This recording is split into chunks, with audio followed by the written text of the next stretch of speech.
నమస్తే అండి. దేశం మొత్తం రామనామంతో మారుమోగుతుంది. అయోధ్యలో బాలరాముడి ప్రాణప్రతిష్ఠ జరిగిపోయింది. రాముడు అనగానే మనకి గుర్తొచ్చే పేరు సీత. సీతతో పాటు మళ్ళీ గుర్తొచ్చే పేరు రావణాసురుడు.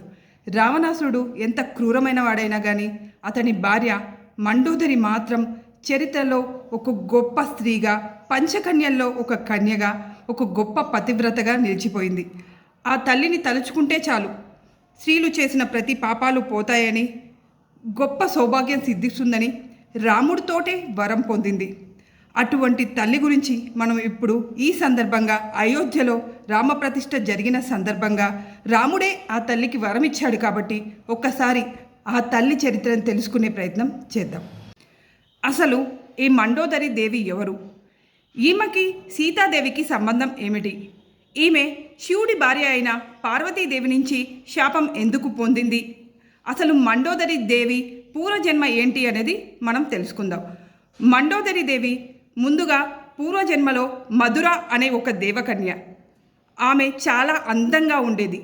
ఒకరోజు ఆమె అలా విహారం చేస్తూ కైలాసానికి వచ్చింది. అక్కడ శివుని చూసి శివుడి అందానికి ముగ్ధురాలై తన్ని మోహించింది. అదే సమయంలో అక్కడ పార్వతీదేవి కూడా లేదు. ఆ సమయంలో మధురని చూసిన శివుడు కూడా ఆమె అందానికి ముగ్ధుడై ఆమెతో సాన్నిహిత్యం కోరుకుంటాడు. తర్వాత అక్కడికి పార్వతీదేవి వచ్చి మధురకు అంటి ఉన్న భస్మాన్ని చూసి ఆమెకి శాపం ఇస్తుంది. నువ్వు ఎప్పటికీ కప్పలాగా బావిలో ఉండు అని శాపాన్ని ఇస్తుంది. తర్వాత పార్వతీదేవి కూడా బాధపడుతుంది, ఇందులో నా భర్త తప్పు కూడా ఉంది కదా అని. అయితే అప్పుడు ఆమెకి ఆ శాపంతో పాటు ఇంకొక వరాన్ని కూడా ఇస్తుంది. 12 ఏళ్ళు నువ్వు ఆ బావిలో కఠోర తపస్సు చేస్తే మళ్ళీ నువ్వు దేవకన్యగా ఒక మానవ కాంతగా పుడతావు అని వరాన్ని ఇస్తుంది. ఆ తర్వాత మధుర 12 ఏళ్ళు బావిలో ఘోరమైన కఠోరమైన తపస్సు చేస్తుంది. 12 ఏళ్ల తర్వాత ఆమె ఒక చిన్న బాలికగా బావిలో ఉంటుంది, బావిలోకి వచ్చేస్తుంది. ఇదిలా ఉంటే మయాసురుడు అనే ఒక గొప్ప శిల్పి ఉంటాడు. ఆయన తన మాయాశక్తితో ఎటువంటి కోటలనైనా, ఎటువంటి బంగ్లాలనైనా, ఎటువంటి పెద్ద పెద్ద రాజప్రసాదాలనైనా చాలా ఈజీగా అవలీలగా కడతాడు. అతడు విశ్వబ్రహ్మ కుమారుడు.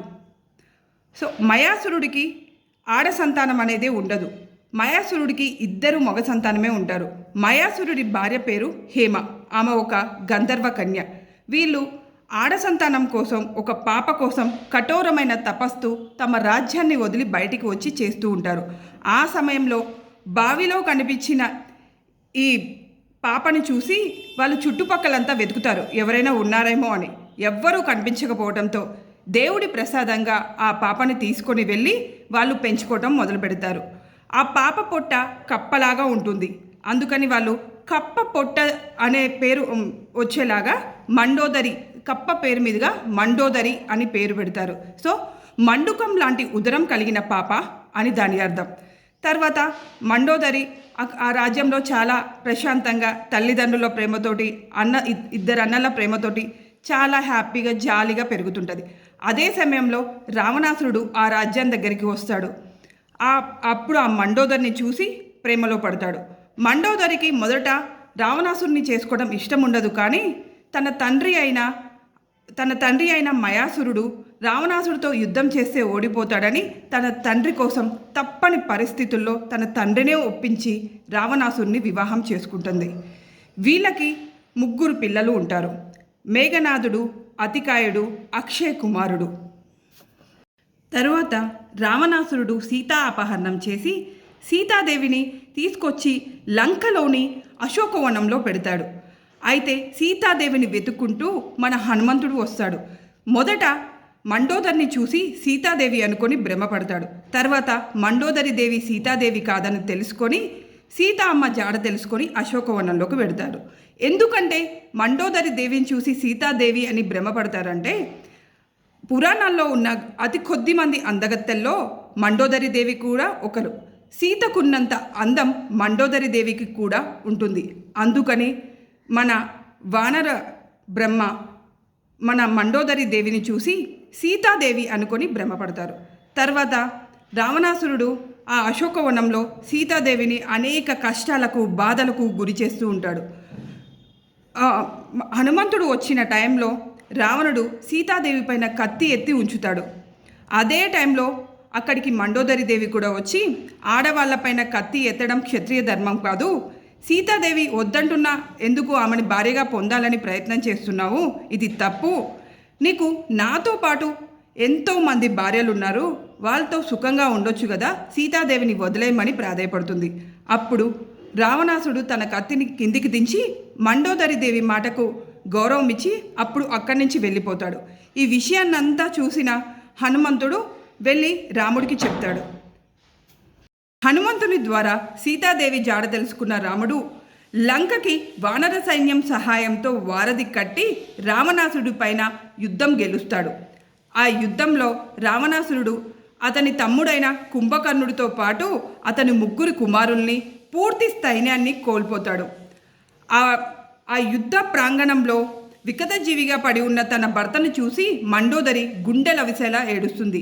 అప్పుడు అక్కడికి వచ్చిన రాముణ్ణి చూసి రాముడు విష్ణుమూర్తి అవతారమని మనస్ఫూర్తిగా తలచి అతనికి ప్రణామాలు చేస్తుంది.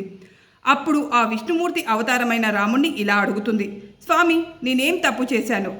ఒక భార్యగా, ఒక క్షత్రియ కన్యగా నేను నా భర్తకి సహాయం చేయడం తప్ప? నా భర్త తప్పు మార్గంలో ఉన్నా నేను మంచి మార్గంలోనే ఉన్నా కదా, నాకెందుకు ఈ సమయంలో వైదవ్యం రావాలి, నేనెందుకు ఇలా బ్రతకాలి అని రాముని ప్రశ్నిస్తుంది. అప్పుడు రాముడు, అమ్మ, నువ్వు చేసిన తప్పేమీ లేదు, నేను వరం ఇస్తున్నాను, కలియుగంలో ఏ స్త్రీ అయితే నిన్ను తలుస్తుందో వాళ్ళకి ఎప్పటికీ వైదవ్యం రాదు, పుణ్యస్త్రీగా జీవితాంతం బ్రతుకుతారు, నువ్వు పంచకన్యల్లో ఒక కన్యగా మిగిలిపోతావని వరమిస్తాడు. ఆ తర్వాత రాముడు విభీషణ్ను పిలిచి మండోదరిని వివాహం చేసుకోమని చెప్తాడు. కానీ మండోదరి ఒప్పుకోదు. చెప్పింది విష్ణుమూర్తే అవ్వడంతో తప్పని పరిస్థితుల్లో మండోదరి విభీషణ్ని వివాహం చేసుకోవడానికి ఒప్పుకుంటుంది. కానీ 3 షరతులు విధించి ఒప్పుకుంటుంది.